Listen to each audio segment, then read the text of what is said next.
Library Mouse by Daniel Kirk. One of my favorites.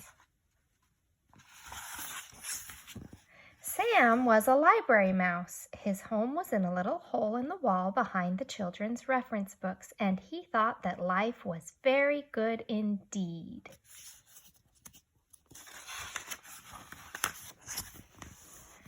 Every day when the library was full of people walking up and down the aisles, studying, checking out books, and working on the computers, Sam was curled up in his little hole, sound asleep. Every night when the people went home and the room was dark and quiet, the library belonged to Sam.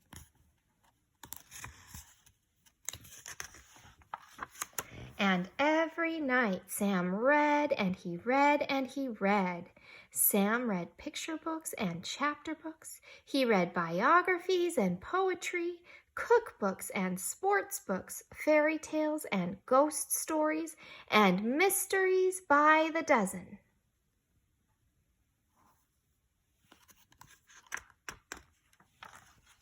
Sam's mind was filled with facts and information and images of faraway places, and his imagination brimmed over with wonder and fantasy. One night, Sam decided that it was time he wrote a book of his own. Sam folded over some little squares of paper he took from the librarian's desk to make the pages. Then he found a pencil that had rolled underneath a shelf, and he began to write. Write what you know, Sam had read in a book about writing. So Sam wrote about being a mouse. He drew the pictures for his book by posing in his little mirror and then sketching what he saw.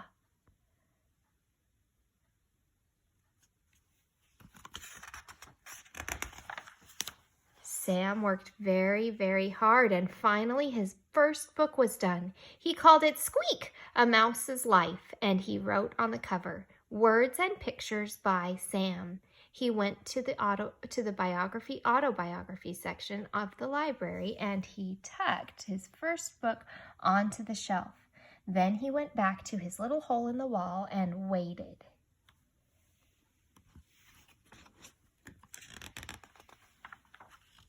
The next afternoon, sunlight streamed in through the library windows. "What's this?" asked a girl whose teacher had sent her to the library to do a book report. "I've never seen anything like this before," said the librarian, and she put Squeak, A Mouse's Life on her desk. Later, she showed it to the other librarians.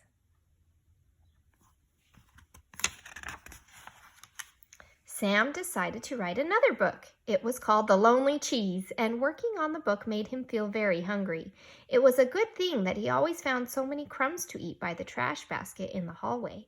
When he had finished the illustration, Sam scurried to the picture book section and proudly placed his latest book on the shelf. Then he went back to his little hole in the wall and waited.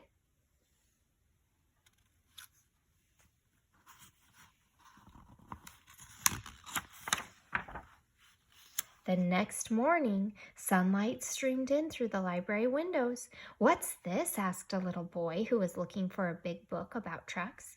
"It's another book by Sam," said the librarian. "Just who is this Sam?" she thought to herself, and put The Lonely Cheese on her desk. Later, she showed it to the children at story time.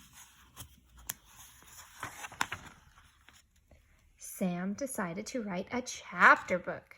It was called The Mystery of Mouse Mansion, and it gave Sam goosebumps when he wrote down the scary parts. The full moon was shining down through the windows and of the darkened library when Sam crept over to the mystery section and sneakily placed his book on the shelf. Then he went back to his little hole in the wall and waited. The next day, sunlight streamed in through the library windows. "What's this?" asked a teenager who was looking for a good creepy book to read before bed. "We've got to find out who this Sam is," said the librarian. "I'll leave a note on the bulletin board and tell him that I would like to meet our new author." She put The Mystery of Mouse Mansion on her desk, and later she showed it to the writing class that came in after school. That night, Sam found the note. It read, "Dear Sam, all of us at the library have been enjoying your books immensely. We are all wondering who this mysterious Sam really is. Whoever you are, you certainly have a lot of talent. Not everyone has it in them to write even a single book, let alone 3. We think it would be fun to have a Meet the Author Day with you as our special guest. The children would love to hear you read your books and share some of your secrets for writing. Yours truly, Mrs. Forrester, Head Librarian."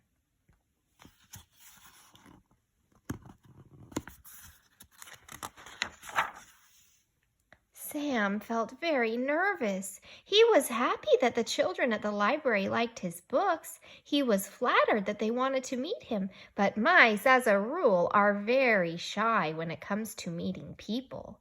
Sam could not understand why people thought that writing and making up stories was so hard. If only they would try, they might find out that writing was really lots of fun.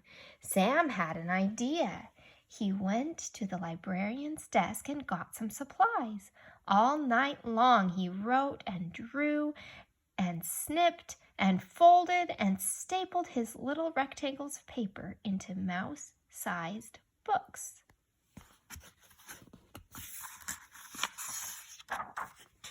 In the morning, when the librarian opened up the children's room, there was a sheet of paper taped to the door. "Meet the author today," it read. A little girl was the first to see Sam's display all set up on the front table. "What is this?" she asked. There sat a tissue box with a pair of pencils taped to the sides and a banner stretched across the top. On the banner was written, "Meet the author," with an arrow pointing down.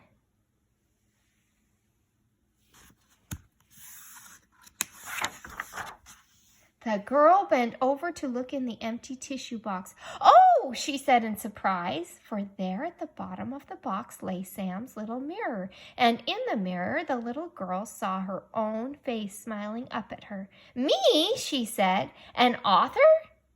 Next to the mirror was a stack of tiny blank books and a pile of pencils that Sam had sharpened with his little teeth.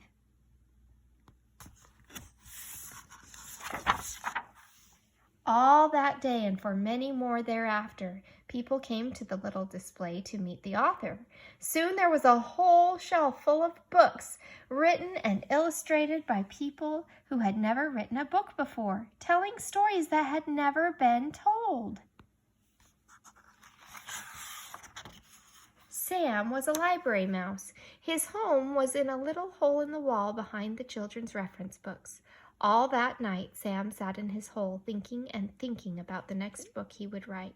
Would it be a mystery, an adventure, a funny book, a true story? There were so many stories to tell. Aha, he thought, I'll just have to write one of each. Sam picked up his pencil and got to work. The end.